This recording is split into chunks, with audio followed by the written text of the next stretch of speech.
아브라함의 아내 사레는 출산하지 못하였고 그에게 한 여종이 있으니 애굽 사람이요 이름은 하갈이라.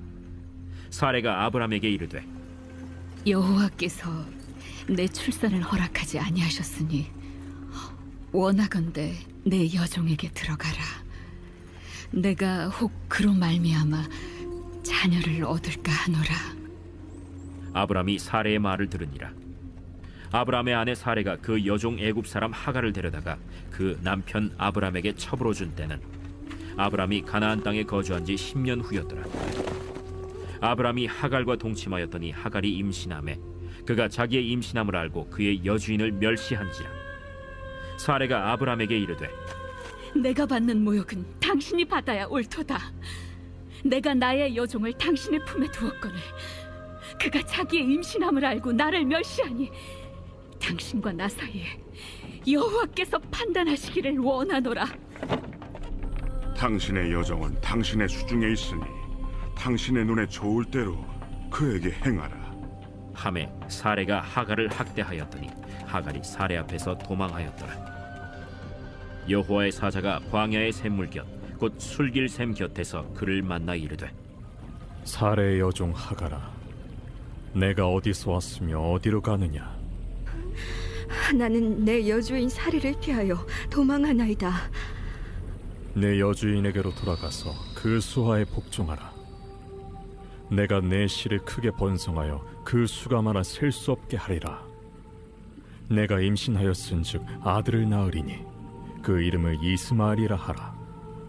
이는 여호와께서 내 고통을 들으셨음이니라. 그가 사람 중에 들나귀같이 되리니 그의 손이 모든 사람을 치겠고 모든 사람의 손이 그를 칠지며 그가 모든 형제와 대항해서 살리라. 하갈이 자기에게 이르신 여호와의 이름을 나를 살피시는 하나님이라 하였으니 이는 내가 어떻게 여기서 나를 살피시는 하나님을 배웠는고. 이러므로 그 샘을 브엘라헤로이라 불렀으며 그것은 가데스와 베렛 사이에 있더라. 하갈이 아브람의 아들을 낳음에 아브람이 하갈이 낳은 그 아들을 이름하여 이스마엘이라 하였더라. 하갈이 아브람에게 이스마엘을 낳았을 때 아브람이 86세였더라. 할렐루야. 우리 신실하신 주님의 이름을 찬양합니다. 우리 참 좋으신 하나님 앞에 우리 감사와 찬양과 영광의 큰 박수 올려드리겠습니다. 오늘 이 예배의 주인 되신 주님, 주님 한 분만을 높여드립니다. 모든 영광이 오직 주께 속해 있음을 선포합니다. 할렐루야. 우리 하나님의 은혜 가운데 한 몸 이룬 포드의 성도들 한번 아름다운 미소로 바라보시면서요, 또 영상으로 예배하는 글로벌 포드 식구들을 향해서 우리 한번 서로를 향해 따뜻한 격려와 축복과 사랑의 박수를 나누도록 하겠습니다. 하나님의 크신 은혜가 우리 모두에게 있게 되기를 주님의 이름으로 축복합니다. 할렐루야. 사랑하는 여러분, 성령 충만하십시오. 말씀 충만하십시오. 우리 오늘도 함께 영적인 심호흡을 나누기를 원하는데요. 자, 여러분 한번 깊이 호흡을 들이마시면서요, 우리의 영혼육 가운데 주님의 사랑을 깊이 있게 받아들이고 이 사랑의 힘으로 우리 인생의 모든 근심과 염려와 두려움과 인생의 모든 연약함을 몰아내는 것이죠. 다시 한번 깊이 호흡하면서 주님의 보혈을 우리의 영혼육 가운데 덮어주시고 그 보혈의 능력으로 우리 안에는 모든 교만과 악함과 모든 연약한 질병을 끊어내는 것입니다. 오늘 기름진 까닭에 그 어깨에 멍에가 부러졌다는 말씀의 기록과 같이 오늘 이 예배 가운데 하나님의 특별한 은혜가 있게 되기를 축복합니다. 우리의 영혼에 인생의 나침반이 되어서 이 예배가 하나님의 뜻과 하나님의 인도하심이 있는 자리로 우리를 견인하여 이끄는 거룩한 한 걸음이 되기를 주님의 이름으로 축복합니다. 우리 옆에 사람에게 이렇게 한번 인사해 주시죠. 당신을 향한 하나님의 은혜가 특별합니다. 이렇게 한번 인사하시겠어요?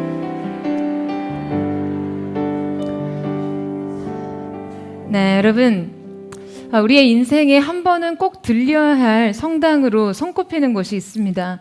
바로 이탈리아 피렌체의 산타 마리오 델 피오레 성당인데요. 우리에게는 이 듀오모라는 이름으로 더 익숙하죠.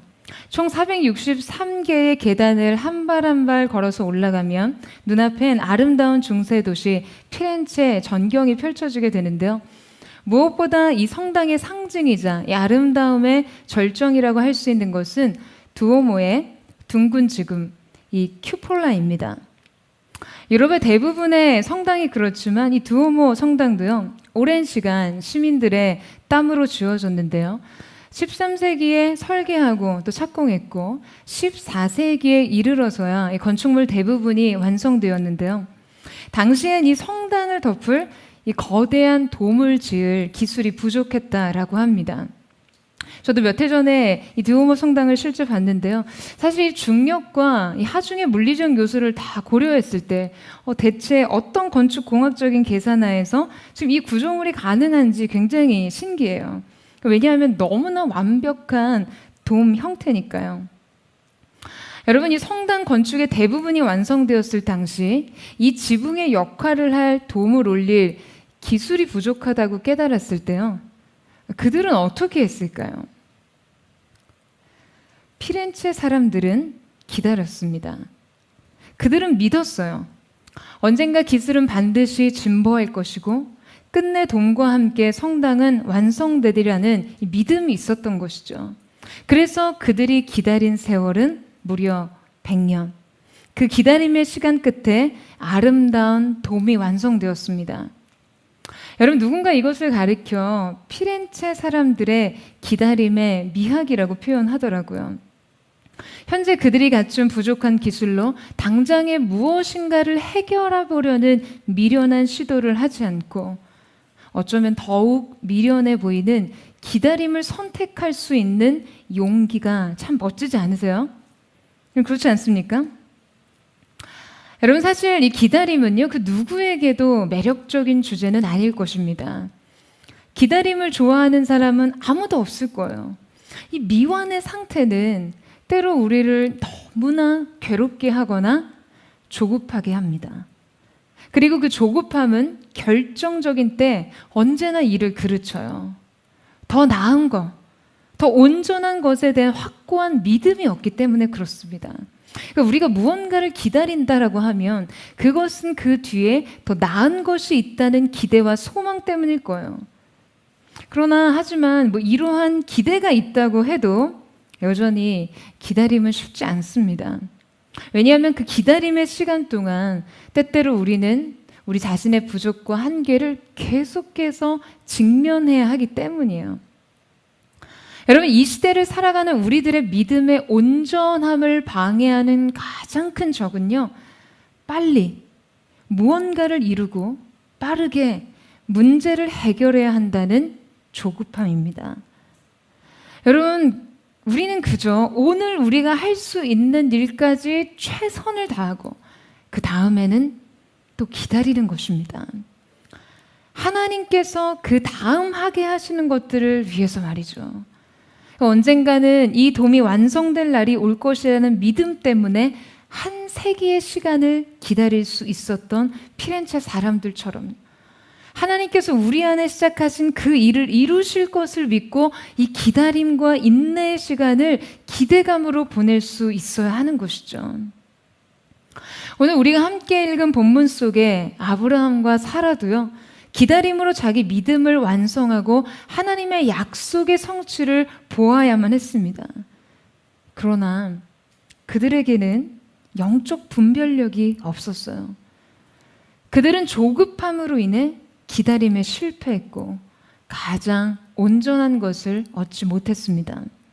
자, 그렇다면 무엇이 그들로 하여금 가장 지혜로운 방식으로 하나님의 약속과 뜻을 이루지 못하도록 했는지 오늘 말씀을 통해서 함께 살펴보기를 원하는데요. 자, 아브라함에게 하나님의 후사에 대한 언약이 있은 후 10년의 세월이 지났습니다. 지난주 대표 기도를 섬겼던 우리 지원 리더가 환우들을 위한 기도를 할 때 그런 표현을 했잖아요. 믿음으로 기도를 하다가도 고통 앞에서 이 마음이 차가워질 수 있다고요. 맞아요, 여러분. 우리가 현실을 직면하면요, 이 믿음으로 뜨거워진 마음은 차갑게 식어집니다. 아브라함에게 10년의 하루하루는요, 자기 인생의 가능성을 지우는 시간이었어요. 여러분, 아들을 낳는 것은요, 젊음이 전제되어야 하잖아요. 그러니까 하루하루의 시간은 금 같은데 하나님의 약속은 이 시간을 가로지르지 못하고 비껴갑니다. 이 기다림의 10년 동안 그에게 약속에 대한 믿음은 무뎌져 가고 뚜렷하게 바라보던 믿음의 상은 흐려졌을 거예요. 이스라엘뿐만 아니라 이 고대 사회에서는요, 자녀, 특히 이 아들을 생산하지 못하는 것을 큰 수치로 여겼습니다. 그러니까 이 자녀에 대한 심리적인 부담은 아브라함보다는요, 사라에게 훨씬 더 깊고 큰 것이었겠죠. 자, 그런 상황에서 사라가 한 가지 대안에 주목하기 시작합니다. 바로 자신의 여종으로 이 애굽에서 데려왔던 하갈을 눈여겨보기 시작했던 것이에요. 여러분, 하갈은요, 아브라함이 불순종함으로 애굽으로 갔을 때 사라를 바로에게 주기로 하고 그 대가로 받은 그 재물과 그 많은 종 중에 한 명이라고 봅니다. 그러니까 하갈은요, 불순종의 상징이었어요. 그런데 사라가 이 하갈을 두고 아브라함에게 뜻밖의 제안을 합니다. 바로 아브라함에게 하갈을 취하여 아들을 얻게 하려는 것이었어요. 여러분, 사라는요, 이 약속의 성취를 온전히 기다리기 이전에 믿음의 큰 오류를 범합니다. 그 첫 번째가 바로 하나님께 묻지 않고 방법을 선택한 것이죠.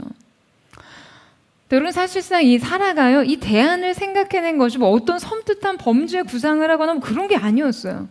그러니까 당시의 관습으로 봤을 때 이 제안은 아무런 문제가 없었습니다. 하등의 문제가 없었어요. 그 시대 사회에서는 여종이 잉태해서요, 이 자식을 낳으면요, 그 아이는 본처의 자식이 되고 법적인 상속자가 될 수 있었습니다. 그래서 이 방법은 당시 누구나 거부감 없이 대안으로서 선택할 수 있는 것이었죠. 하지만 여러분, 이것이 아무리 시대적으로 보편화된 것이라 할지라도 믿음의 거부감은 남아있어야 하지 않았을까요? 여러분, 2절 말씀 한번 보시겠어요? 우리 2절 말씀을 같이 한번 읽어보도록 하겠습니다. 시작. 여호와께서 내 출산을 허락하지 아니하셨으니 원하건대 내 요종에게 들어가라. 내가 혹 그로 말미암아 자녀를 얻을까 하노라. 여러분, 사라는 이 말에서요, 자신에게 자녀를 허락하지 않으시는 주체가 하나님이심을 고백합니다. 그러니까 이 안에는 하나님의 절대 주권에 대한 어떤 강한 원망이 서려 있어요. 그런데 여러분, 하나님의 주권적인 역사와 약속이 대치될 때, 혹은 그 주권과 나의 간절한 소원이 대치될 때 우리는요, 주님 앞에 먼저 엎드려야 합니다. 여러분, 아멘이세요? 사라가 자신의 불임의 원인이 하나님이라고 진정 생각했다면 사라는 이것에 대한 하나님의 뜻이 무엇인지를 정말 주님께 진지하게 매달려 물어야 했습니다. 그랬다면 주님의 선하시고 온전하신 뜻을 이해할 수 있었을 거예요. 하지만 사라는 자신의 삶에 관여하시고 주권적으로 역사하시는 그 하나님을 인정하면서도 하나님의 선하신 뜻에 대한 신뢰를 저버리고요, 그 해결 방법 또한 전적으로 자신이 선택하고자 했습니다. 여러분, 이것은요, 우리 또한 아주 쉽게 범하는 오류예요. 사라와 아브라함은 하나님의 언약의 후사를 하나님께서 자신들에게 줄 것을 알고 있었어요. 그러니까 근본적인 믿음이 완전히 결여된 것은 아니었어요. 하지만 이 믿음은 온전하지 못했습니다. 하나님께서는 아브라함의 자손을 통해 선민 이스라엘을 태동시키시고 장차 이 민족을 통해 그리스도께서 성육신하실 것에 대한 구속사적인 계획이 있으셨어요. 자, 여러분, 그렇다면 장차 그리스도가 나실 이 메시아의 계보를요, 불신앙과 불순종의 상징인 종의 자녀가 열어가는 것이 합당합니까? 여러분, 이 일은요, 영적인 분별력을 가지고 있었다면 반드시 믿음의 거부감을 가질 수밖에 없었던 일이었어요. 하지만 아브라함과 사라는 이것을 감지하지 못했습니다. 근본적으로 약속에 대한 어떤 전적인 불신 때문보다는 하나님의 언약의 본질을 제대로 이해하지 못한 인식의 부족에서 실수를 저질렀습니다. 그래서 그들은 이 약속을 너무나 육신적인 차원에서 쉽고 빠르게 이루려 했어요. 그러나 여러분, 육신의 방법은요, 쉽고 빠르게 문제를 진압하는 것 같지만 반드시 보다 더 심각한 갈등과 돌이킬 수 없는 결과를 가져옵니다. 이 방법의 선택은요, 가장 먼저 근본적으로 하나님과 연합할 수 없는 단계에 이르게 해요. 그들의 선택은 영혼의 장막에서 임재를 거둬갔습니다. 여러분, 아브라함이 육신의 방법으로 종의 자녀를 낳기로 결정하고 이 육적인 방법으로 얻은 결과를 누리며 즐거워하는 동안에요, 그저 이스마엘의 출생 이후 그냥 그를 바라보면서 누리는 그 인간적인 즐거움에 빠져 사는 동안 하나님의 버시라 칭함을 받았던 아브라함은요, 하나님의 임재의 친밀함을 느낄 수 없었습니다. 하나님은 이 가정에 무려 13년 동안 침묵하셨어요. 여러분, 육적인 방법을 선택하며 살고도요, 우리는 그럭저럭 살아갑니다. 그럭저럭 살 수 있어요. 적당한 즐거움과 안위를 느끼면서요. 그러나 그 적당함이 그 시간에 정당성이 되어서는 안 됩니다.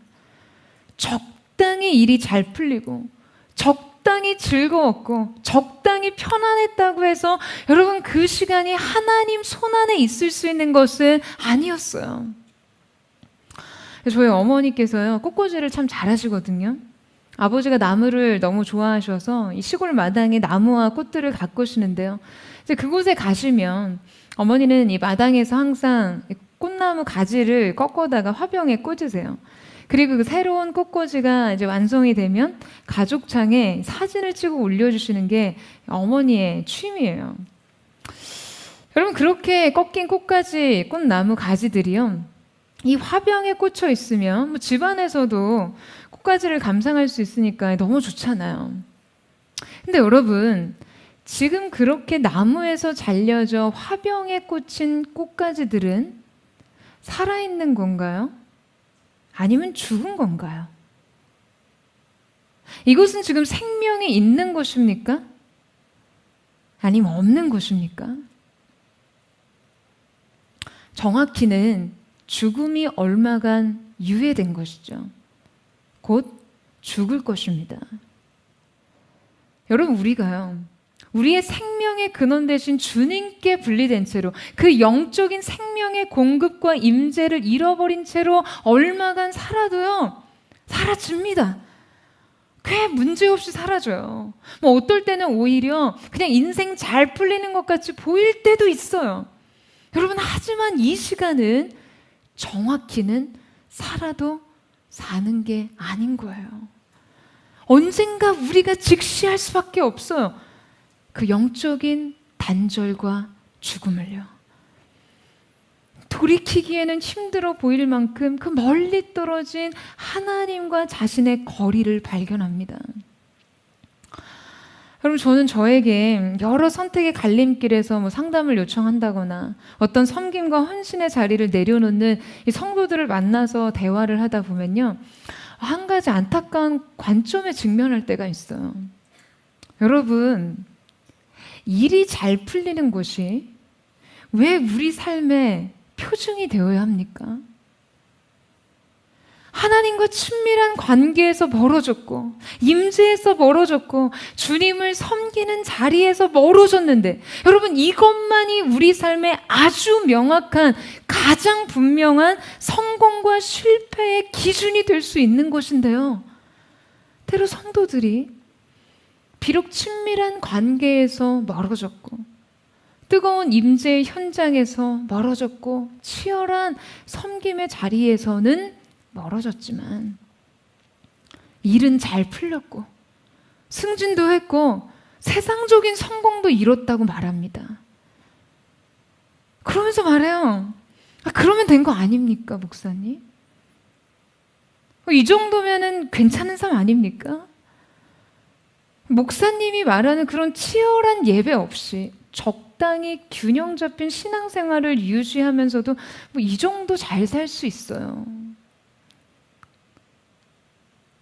그럭저럭 잘 사라지는 삶이 마치 우리 삶이 바르게 서 있다는 증거라도 되는 듯이요. 그렇게 말합니다. 과연 무엇이 인생과 신앙의 균형이라고 말하는 것인지, 하나님의 침묵과 눈물 없는 예배와 식어진 사랑과 냉소적인 기도에 대한 모두는 그냥 인생의 중요한 척도가 되지 못한 채로 말이에요. 여러분, 저는 이 가치 기준 앞에서 때로 할 말을 잃습니다. 그저 말없이 굉장히 서늘한 감정을 느껴요. 여러분, 저는 우리가 때로 실패해도, 너무 치열해서 정말 지쳐 쓰러질 것 같아도 예배하는 것과 교회를 섬기는 것과 이 믿음을 지키는 것이 아니 이렇게 힘들어도 되나 싶게 힘들어도요, 저는 주님 품 안에서 여러분 우리가 그 모든 것을 감당할 수 있다면 여러분 그게 축복이 아니고 뭐냐고 말하고 싶어요. 여러분 동의하세요? 아니 여러분, 우리가 인생의 주인 되신 주님의 그 품 안에 안기어서요, 때로 울고 때로 웃고 넘어지기도 한들 여러분 그보다 더 좋은 삶이 있습니까? 여러분, 주님을 선택하세요. 주님과의 이 친밀함이 인생의 최고의 가치입니다. 여러분 이 사실을 믿으십니까? 저는 사랑하는 포드처치의 모든 성도들이 진정한 영적인 생명 안에서 자신의 인생을 살아가는 은혜가 있게 되기를 주님의 이름으로 축원합니다. 여러분 정말 잘 산다는 게 무엇인지를 보여주는 하나님 품 안의 삶이 되기를 주님의 이름으로 축복합니다. 여러분 이뿐 아니라 살아간 육신의 방법을 선택해서 얻은 결과들은요, 이 가정의 근본적인 영적인 침체를 가져왔을 뿐만 아니라 이로 인한 수많은 현실적인 문제들을 감당해야 했어요. 우리 4절 말씀을 같이 한번 읽도록 하겠습니다. 4절 말씀 시작. 아브라함이 하갈과 동침하였더니 하갈이 임신함에 그가 자기의 임신함을 깨닫고 그 여주인을 멸시한지라. 여러분, 사라의 여종 하갈이 임신을 하자 그녀의 태도가 돌변합니다. 하갈은요, 아브라함의 사랑이 자신에게 기울어졌다고 확신하게 된 거죠. 이전에 하갈은 사라의 종이었어요. 하지만 지금은 주인의 여자가 되었습니다. 자신이 사라와 동등한 입장일 뿐만 아니라 자신이 주인의 마음을 가지고 주인의 아이를 잉태함으로써 오히려 그 사라보다 더 우위에 있다는 생각을 하게 된 것이죠. 사라는요, 자신의 선택으로 인해 여러분 종에게 업신여김을 받게 됩니다. 주인의 정체성을 잃어버리게 된 거예요. 주도권을 상실합니다. 여러분, 이것이 사라의 선택의 결과였어요. 그녀는 이 결과를 아주 혹독하게 치러야 했습니다. 여러분, 우리도 역시 인간적인 방법으로 하나님의 뜻을 이루려고 시도하면요, 그 결과는 이토록 참담하게 여러분 우리 자신에게 모욕을 주게 됩니다. 사라가 하갈을 아브라함에게 주면서 여러분 자신의 처지가 이렇게 될 거라고 예상했을까요? 아마 사라는요, 하갈에게서 그저 상속자만을 취할 생각만을 했을 거예요. 그냥 본처인 자신의 아들로 편입시킬 생각뿐이었겠죠. 문제를 빨리 해결하면서 자신에게 유리한 대로 상황을 컨트롤할 수 있다고 생각했어요. 하지만 여러분, 이것은요 아주 순진한 관점입니다. 우리가 육신적인 방법을 택함으로 사단에게 주도권을 한번 주기 시작하면요, 사단은 그 기회를 아주 적극적으로 활용해서 우리를 위협하고 우리의 상황을 지배합니다. 우리가 한번 그 방법을 취하게 되면 순식간에 우리의 인생의 영적인 지형도가 변화돼요. 교만이 머리를 들어요. 분열이 틈을 탑니다. 결국엔 주인의 주도권마저 빼앗기고 종에게 모욕과 수치를 당할 만큼 우리를 넘보게 되는 것이죠. 사랑하는 여러분, 정신을 차리고 깨어 있으세요. 머리를 쓰지 말고 영으로 깨어 기도하세요. 영으로요. 하나님의 뜻은 하나님의 방법대로 이루어져야 합니다. 가장 미련하고 가장 무력하고 속절없이 지연되는 것 같아도 하나님의 방법을 신뢰하는 것이요, 정금과 같은 믿음이에요. 아멘이세요? 그 믿음에는 언제나 상이 있습니다. 그런데 자신이 인간적인 방법을 선택해서 찾아온 이 결과를 견딜 수 없었던 사라는요, 곧이어 두 번째 오류를 범하게 됩니다. 바로 자신의 실수에 대한 책임과 결과를 모두 누군가에게 전가시키는 거예요. 여러분, 하갈로 인해 자신의 위치가 불리해지고 또 하갈에게 모욕과 업신여김을 당하자 이에 분노한 사라가요, 아브라함에게 어떻게 반응했냐 하면요, 자, 5절 말씀 보시겠어요? 같이 한번 읽어보죠. 시작. 내가 받은 모욕은 당신이 받아야 옳도다. 내가 나의 요족을 당신의 품에 두었거늘 그가 자기의 임신함을 알고 나를 멸시하니 당신과 나 사이에 여호와께서 판단하시기를 원하노라. 자, 여러분, 이 사라의 불임은요, 물론 이 하나님의 주권적인 인도하심 아래 있었던 것이지만 생각해 보세요. 현실적으로 신체적인 원인이 아브라함에게 있었는지 사라에게 있었는지는 그들은 알 수 없었어요. 아마 그들은 이 원인에 대해 각자 상당한 부담을 느끼고 있었을 거예요. 그런데 막상 사라가 자신의 여종 하갈을 남편에게 주니까 여러분 어떻게 됐어요? 바로 임신이 되는 거예요. 그러니까 사라는 결국 이 불임의 원인이 여인인 나에게 있었구나 라고 해석할 수밖에 없는 상황이었겠죠.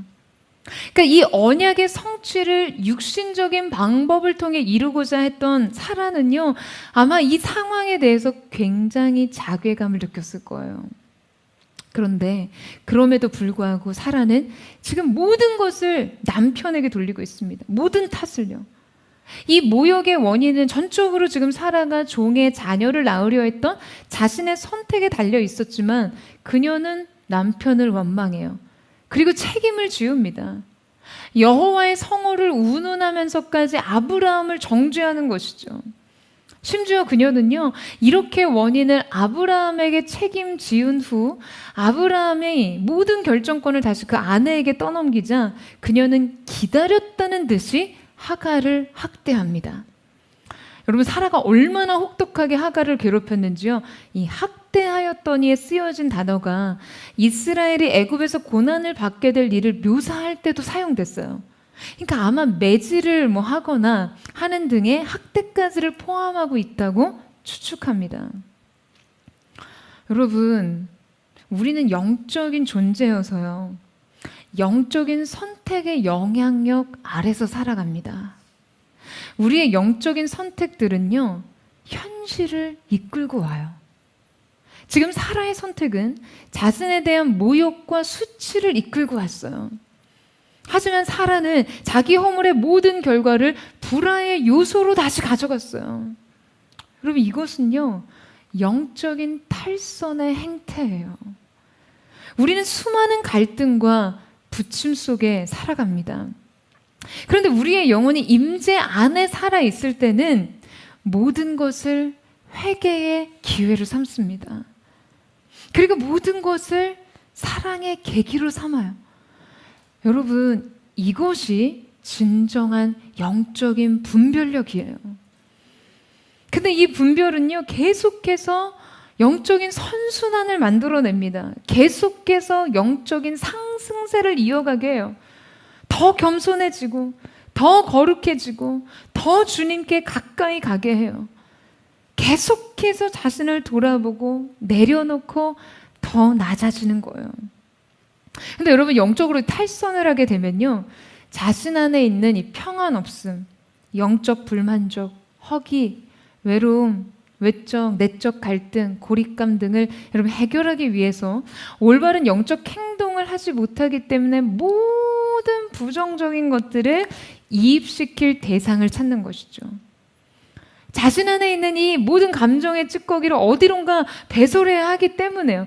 그것을 주님의 보좌 앞에 토설하지 않으면요, 결국 누군가를 탓하고 원망하고 비난합니다. 누군가를 정죄하고 급기야 해치려 합니다. 여러분, 이 정죄와 분열이 하나님의 임재가 있었던 장막을 지배했습니다. 사랑하는 여러분, 우리는 이 영적인 악순환을 경계해야 합니다. 아멘이세요? 이 악순환은요, 모두 잘못된 선택에 달려 있었어요. 여러분과 나누고 싶은 영상이 있는데요, 우리 잠시 함께 보도록 하겠습니다. Everybody knows about playing with dominoes, but what you may not know is that a domino can knock over another domino which is about 1.5 times larger.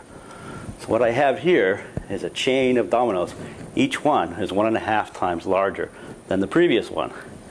And the smallest domino is about 5 millimeters high and 1 millimeter thick.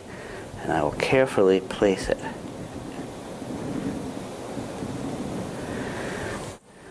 And there are 13 dominoes. And the largest domino, it weighs about 100 pounds and is more than a meter tall.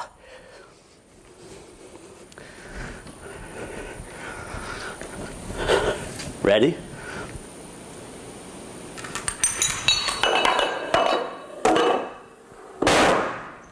Boom.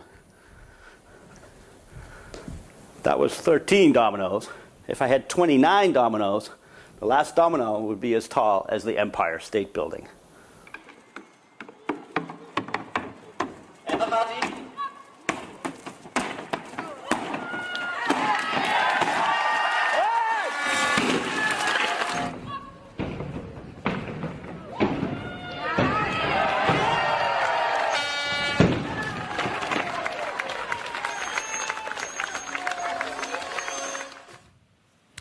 여러분, 핀셋으로 지워야 할 정도로 작은 조각 하나가 넘어지자 연쇄적으로 더 큰 무게의 도미노가 넘어집니다.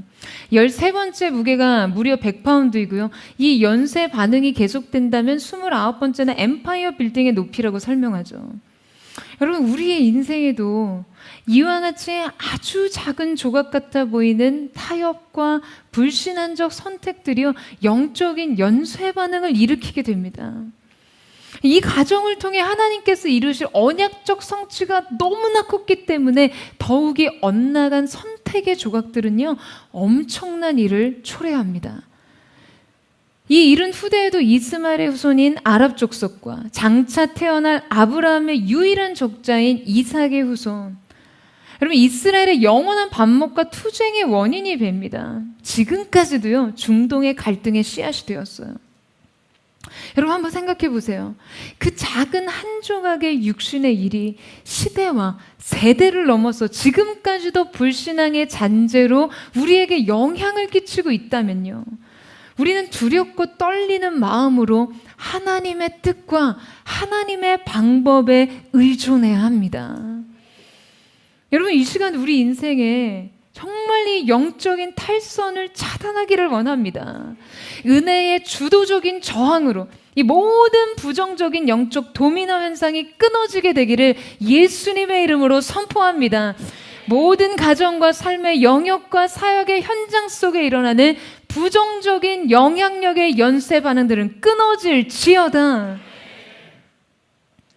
여러분, 그렇다면 사라가 영적인 분별력을 상실하고 육신의 방법을 선택하게 된 그 심리적인 원인에는 어떤 것이 있을까요? 우리가 사라의 실수를 우리 삶에서 범하지 않으려면 우리가 무엇을 경계해야 합니까?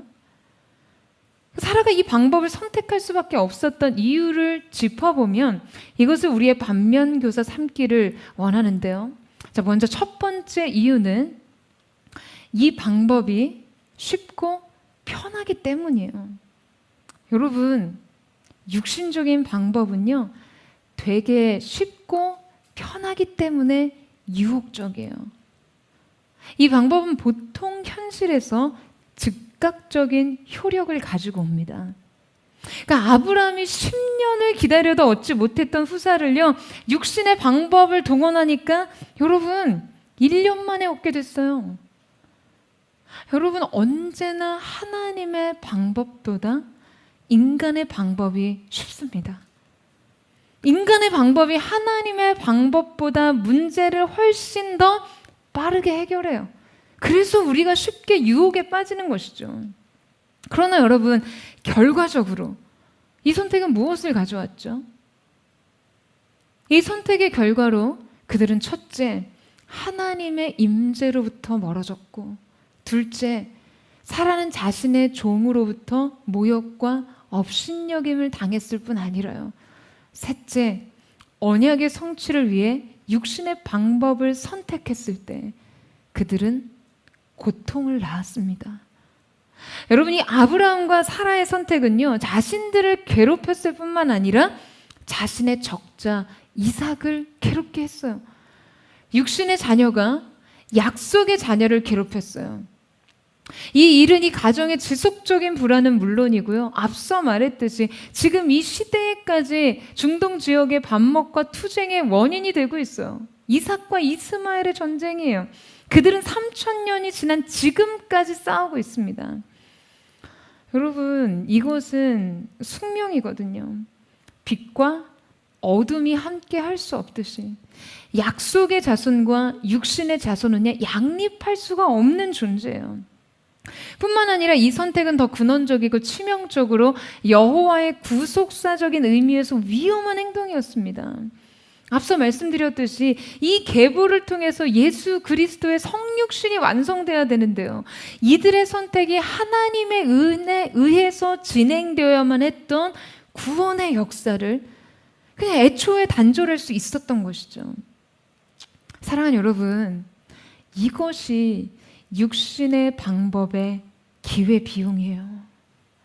너무 엄청난 대가지불 아닙니까? 정말 잔인하고 혹독한 결과 아니에요? 우리의 선택이요, 우리의 다음 세대까지 이어진다는 것이요, 우리의 실수가 자녀 세대의 어떠한 결과들로 대물림 될 수 있다라는 이것은요, 여러분 너무나 두려운 점이에요.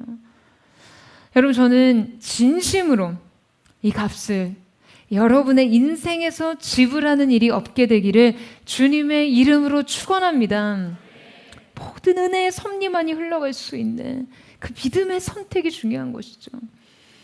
여러분, 게다가요, 오늘 성경의 이야기가 우리를 더욱 호되게 꾸짖고 있는 점은요, 이 모든 대가를 지불하고도, 이 모든 비용을 지불하고도 결정적으로 이 선택이 그들 인생에서 무효라는 것입니다.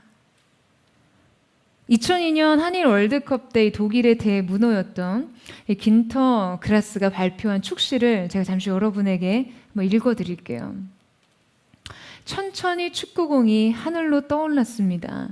그때 사람들은 꽉 찬 관중석을 보았습니다. 고독하게 시인은 골대 앞에 서 있었고, 그러나 심판은 호각을 불었습니다. 옵사이드. 축구공이 떠올랐어요. 인생이 시작됐습니다. 꽉 찬 관중석, 숨막히는 시선, 압도적인 기대감. 그러나 결국 우리는 혼자 그 순간을 감당해야 합니다. 골대에 골을 차서 골을 넣을 수 있는 것은 지금 이 순간 그 골을 받은 나 자신뿐이에요. 숨 막히는 순간 힘있게 그 공을 걷어찼습니다. 그런데 그때 심판의 호각이 울립니다. 옵사이드. 여러분, 모든 것은요, 아무것도 아닌 게 됩니다.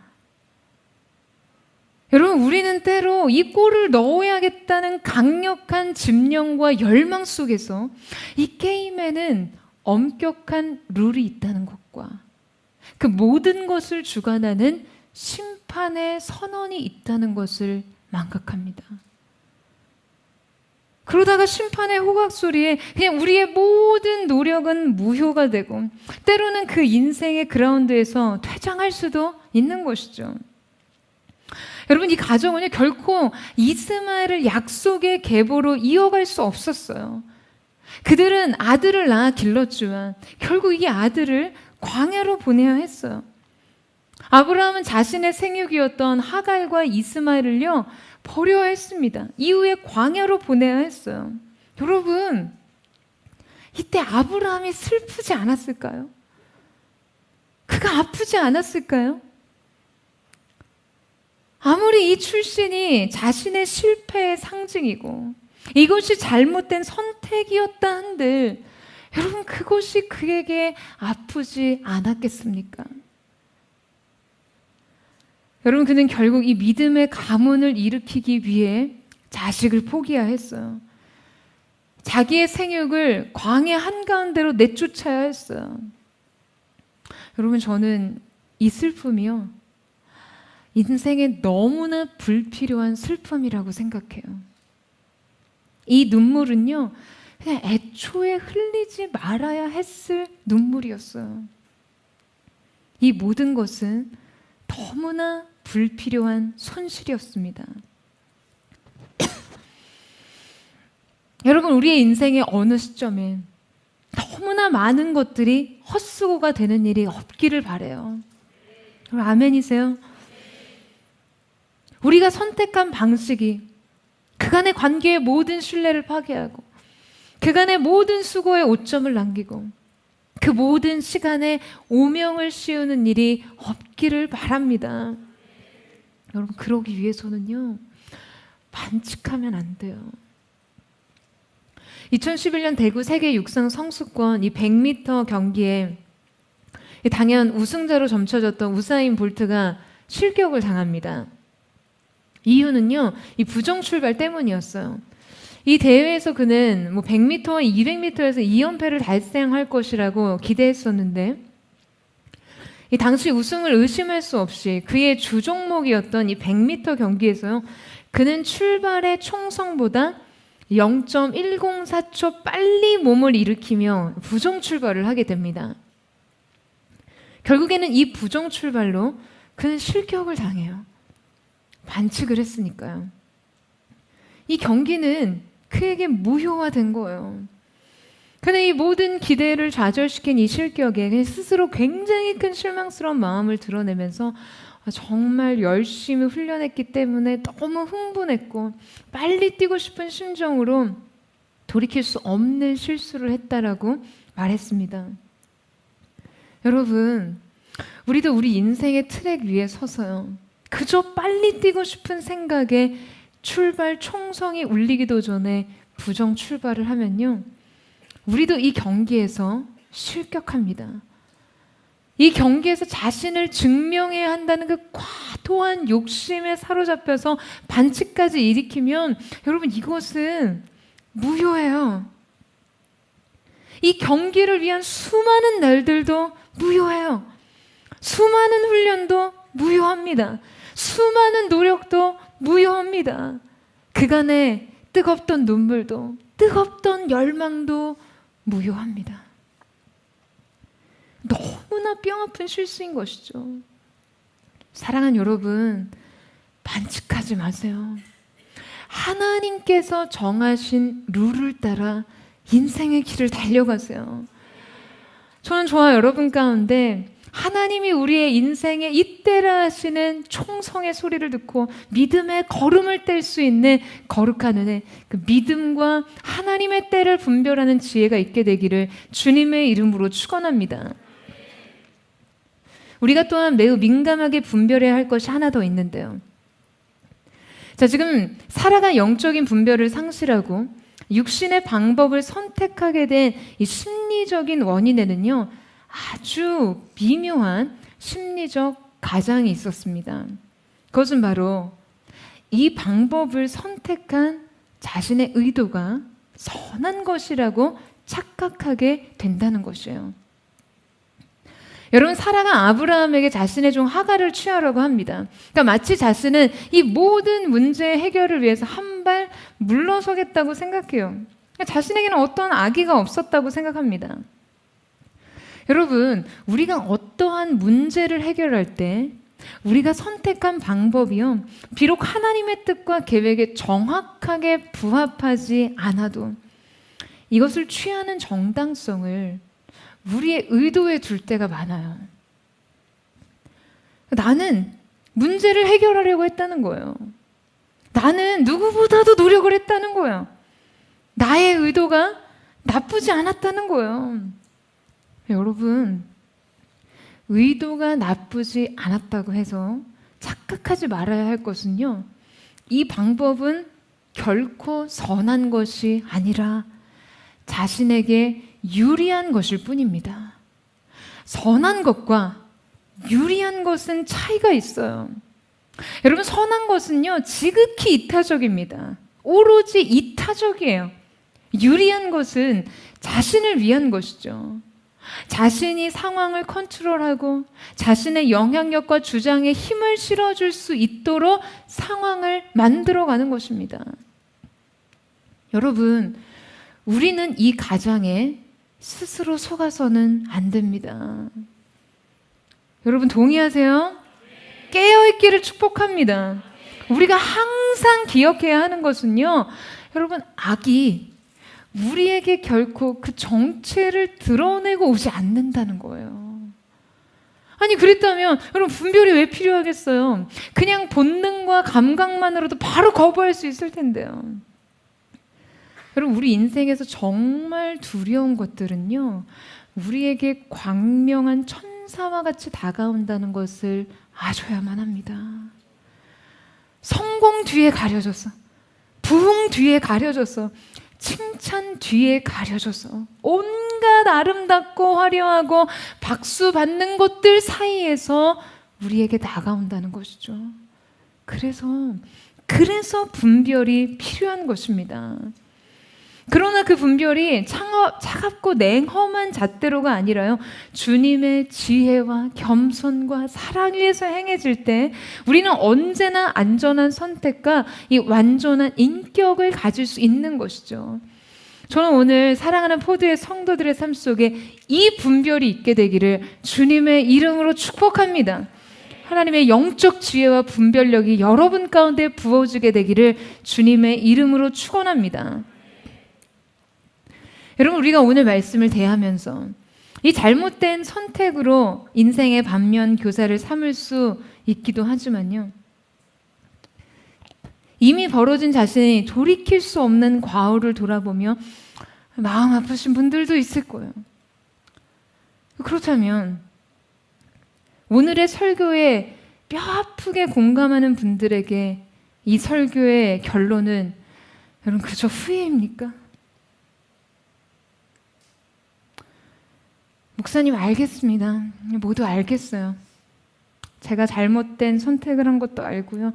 그 선택이 초래한 모든 돌이킬 수 없는 결과들도 인정합니다. 자, 이제 그러면 이 모든 것들을 힘겹게 감수하면 되는 건가요? 여러분, 이것이 은혜의 원리입니까? 이것이 십자가의 복음입니까? 여러분, 분명 우리의 연약함으로 인해 우리가 감당해야 할 몫은 존재합니다. 그것이 아브라함의 삶만큼 대단히 거창한 것이 아니어도요, 우리는 그 무게를 져야 할 때가 있어요. 그런데 우리는 이 대가마저도 은혜의 관점 안에서 감당해야 합니다. 여러분, 아멘이세요? 여러분, 다윗이 인구조사로 인해 범죄함으로 하나님의 징계를 받을 때요, 나단 선지자가 그에게 3가지 심판을 나열하고 1가지 방법을 선택하라고 했어요. 그때 다윗은 그 중에서 여호와 하나님 손의 직접적인 징계를 택합니다. 여러분, 저는 이 선택마저도 너무나 다윗답다고 생각해요. 다윗은 알았어요. 그 징계마저도 사랑 안에 포함되어 있다는 것을요. 주님 품 안에 있으며 주님 손 안에 있으면 그 모든 것이 지나가기까지 주님이 자신을 안아주실 것이라는 것을 알았어요. 주님의 사랑과 긍휼의 영원하심 속에 그 품 안에 있을 때 모든 것을 견디고 모든 것을 이겨낼 수 있다고 믿었습니다. 그리고 그 안에서 다시금 진정한 회복으로 자신이 새로워질 수 있다는 것 또한 알았어요.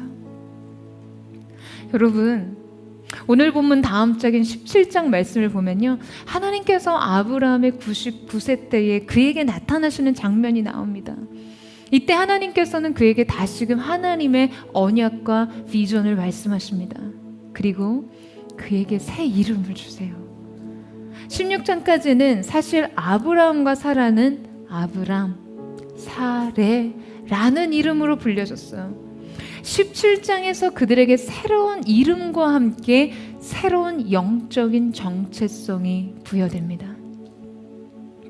여러분, 저는 여러분의 삶이 육신적 안목으로 인한 치명적인 실수를 범하는 일이 없기를 축복합니다.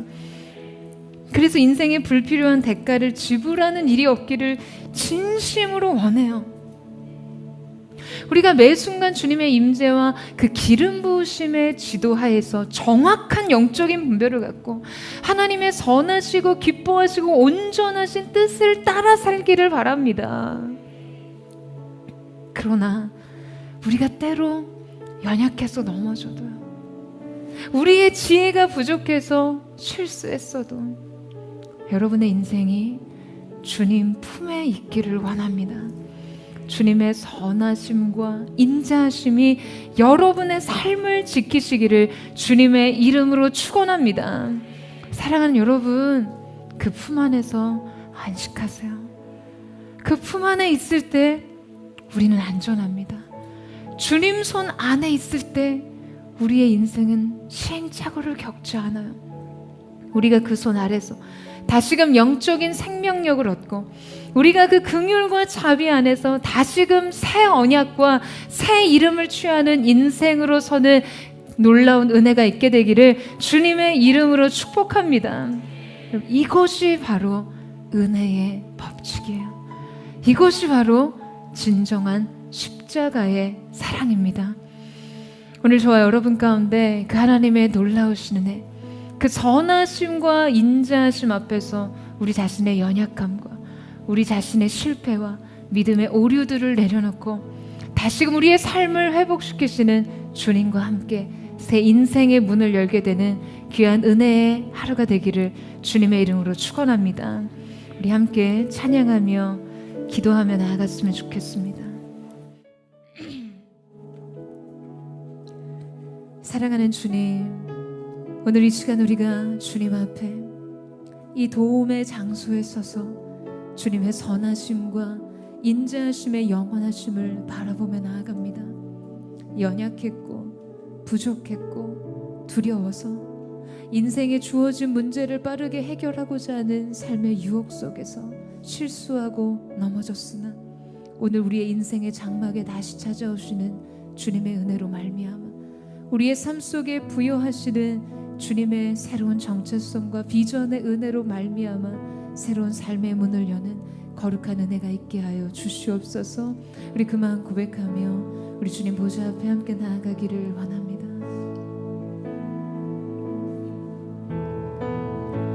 주의 도를 내게 알리소서.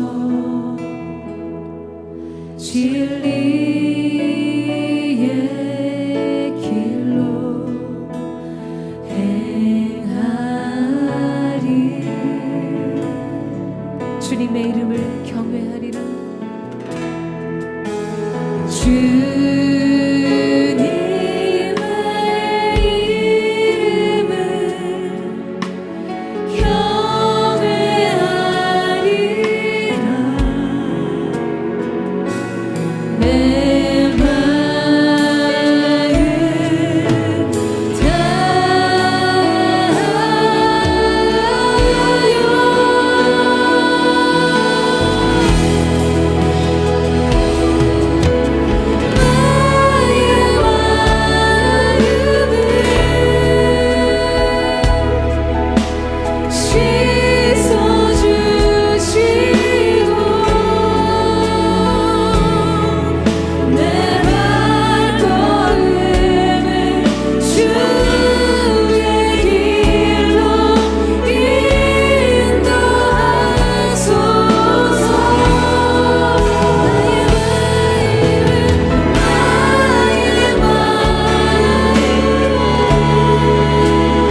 사랑하는 주님, 오늘 이 시간 우리의 시작과 완성이 되시는 주님 앞에 우리가 우리의 삶 가운데 부어진 하나님의 뜻, 하나님의 말씀, 주님의 약속을 오직 주님의 방법으로 주님께서 이루어 가신 하나님의 주권적인 역사에 연합하기를 원합니다. 주님, 두려웠습니다. 괴로웠습니다. 조급했습니다. 무언가를 해결해야만 했고 더 이상 내 자신의 연약함과 부족함에 직면할 수 없어서 무언가를 해결해보고자 했던 나의 인생의 많은 도모들이 깨어진 조각처럼 이제는 더 이상 돌이킬 수 없는 흩어진 조각과 같이 내 앞에 있는 것을 볼 때가 있습니다. 주님, 우리를 긍휼히 여겨주십시오. 오늘 이 시간 오셔서 우리의 마음과 생각을 새롭게 하시고 우리 인생의 모든 육신적인 도모가 끊어지게 하여 주시옵소서. 우리로 시작된 모든 것이 다시금 주님으로부터 시작된 일이 되게 하여 주시고 주님의 주권 가운데 온전한 믿음과 신뢰로 주님 손에 맡겨드릴 수 있는 믿음의 역사가 사랑하는 모든 성도들의 인생 가운데 일어나게 하여 주시옵소서. 주님을 바라보며 나아갑니다.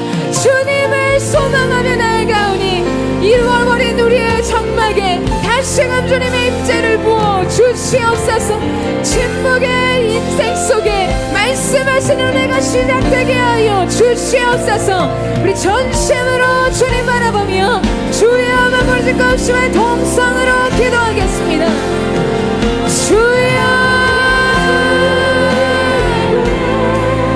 사랑하는 주님, 오늘 이 시간 우리 하나님의 깊은 임재 속에서 우리의 인생이 하나님 첫 시작, 우리의 삶의 새로운 전제를 새롭게 하기를 원합니다. 믿음으로 시작한 일, 믿음으로 완성할 수 있도록 인도하여 주시고 이 가운데 하나님께서 역사하신 하나님의 뜻이 이루어지게 하여 주시옵소서. 생통하는 마음으로 내게 영을 부어주셔서 주님의 시간 모든 실수와 과거 믿음의 오류 앞에서 하나님 앞에 증명하여 우리 자신을 돌아볼 수 있도록 도와주시고 한 사람 한 사람의 삶 속에 성령의 영으로 기름 부어주시옵소서. 너희에게 길에 부으심이 있으며 누구도 너희를 가르칠 필요가 없다는 주님의 그 말씀처럼 성령의 기름 부으심과 인내심의 안에서 다시금 우리의 삶을 구별할 수 있는 새로운 실력이 알려지게 하여 주시옵소서. 새를 행하여 주옵소서. 기름 부어 주시옵소서. 모든 인생의 실수와 오류들이 다시금 새로운 정렬된 인생의 방향을 재정렬되게 하여 주님의 은혜 가운데 새롭게 세워지는 귀한 역사가 나타나게 하여 주시옵소서. 아멘.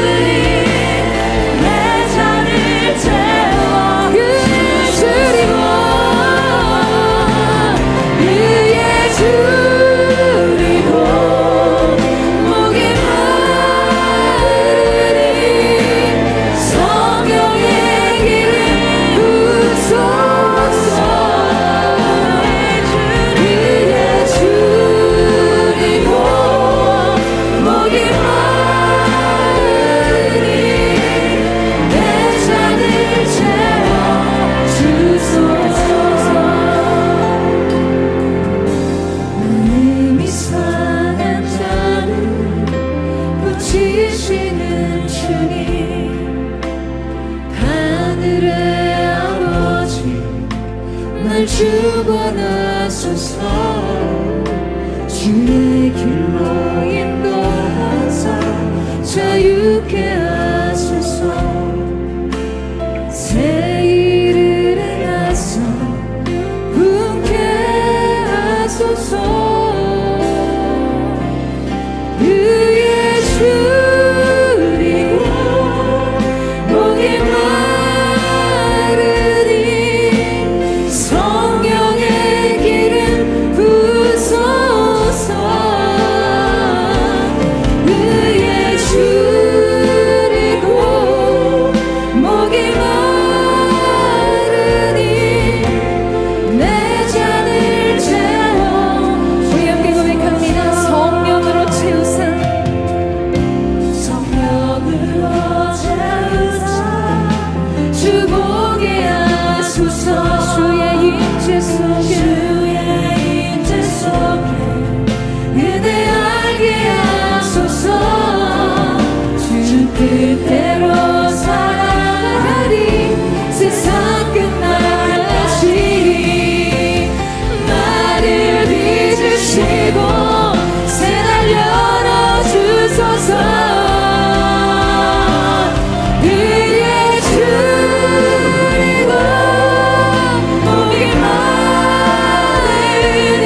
성령의 임재, 성령의 기름 부으심, 거룩한 언약의 확증이 이 가운데 있을 것을 예수님의 이름으로 선포합니다.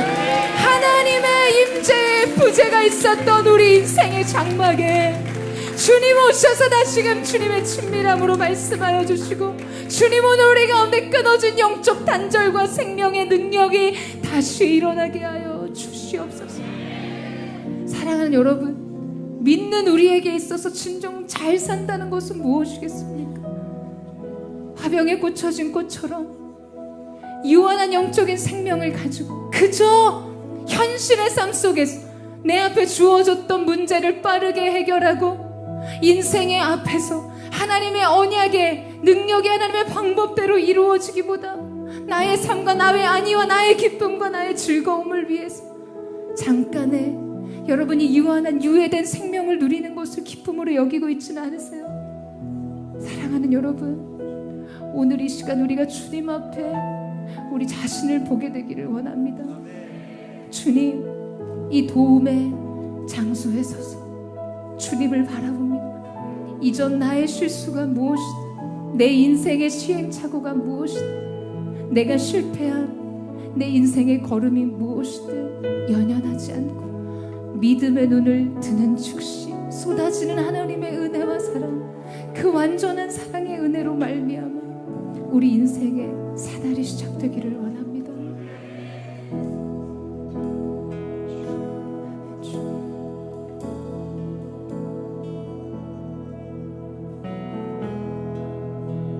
주의 장막에서 한 날이 궁정에서 첫날보다 좋사오니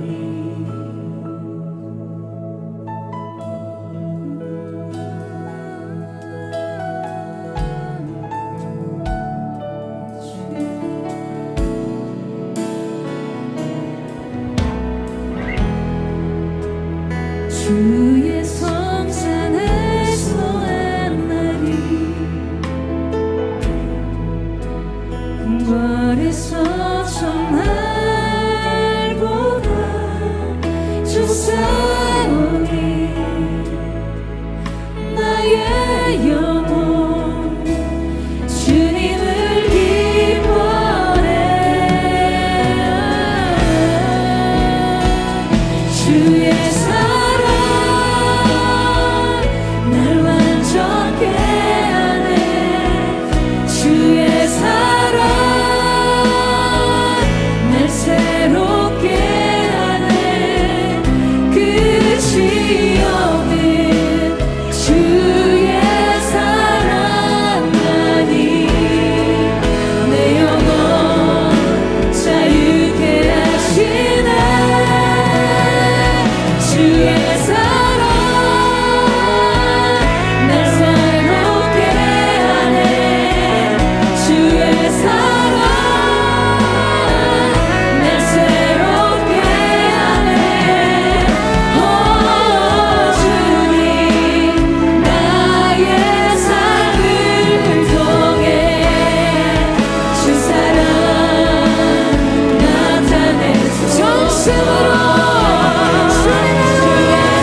사랑하는 주님, 주님의 완전한 사랑이 구멍난 나의 인생을 메우셨습니다.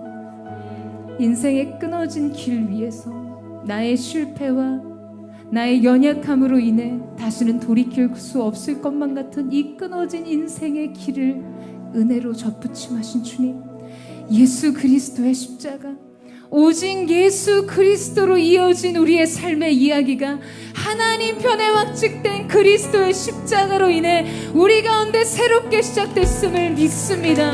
여러분, 이 사실을 믿으세요?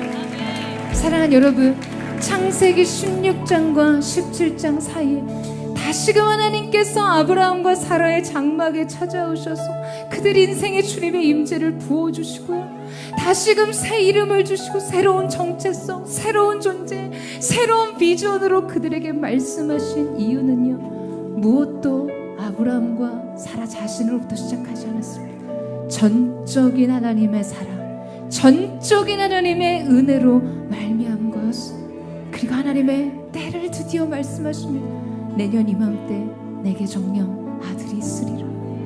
사랑하는 여러분, 그러나 그들은 웃었어요. 여전히 불신을 안고 하나님 앞에 온전한 신뢰를 드릴 수 없었지만 하나님 편에서 시작된 완전한 사랑의 승리가 그들의 삶을 하나님의 나라의 영광으로 이끌었고, 더 이상 두려워할 수 없는 완전한 하나님을 향한 신뢰의 길을 걷도록 일으키셨습니다. 여러분, 오늘 여러분의 삶에 바로 하나님의 완전한 사랑, 거룩한 사랑, 거룩한 영광의 임재로 접붙임되는 은혜가 있을 줄로 믿습니다. 새로운 자유의 은혜가 있을지어다. 새로운 삶의 길이 열려질지어다.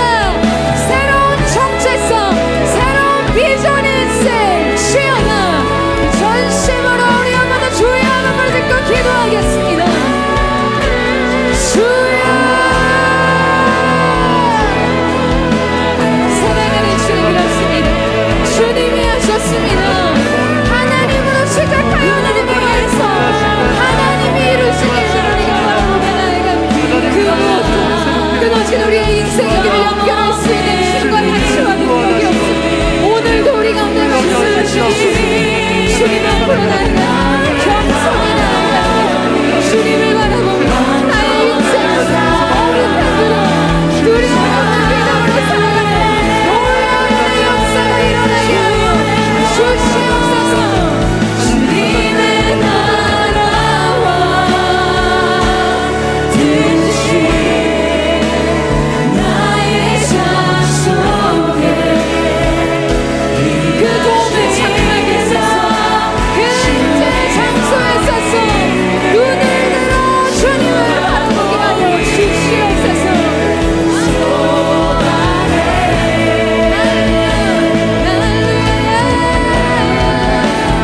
무릎이 살아가 힘과 변함없는 빛을 주신 나의 하나님, 완전한 사랑 찬양해. 우리 함께 고백하며 나아갑니다. 나의 사랑, 나의 사랑, 너는 어여쁘고 참 귀하다. 어느 보석보다 귀하다. 내가 사랑스럽지 않을 때 너를 온전히 사랑하고 너와 함께하려 내가. 이것이 우리를 향한 주님의 사랑임을 고백합니다. 주님의 그 놀라우신 사랑, 주의 사랑, 사랑은 결코 변치 않아. 모든 계절 돌보시네. 푸른 마르고 꽃은 시들며 주의 말씀을 쉴 수가 없으신 완전한 주님, 주님을 바라보며 나아갑니다. 할렐루야. 주님의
주님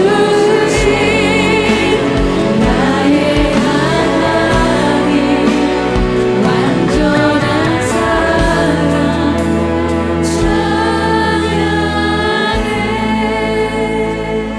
완전하신 주님의 사랑을 찬양합니다.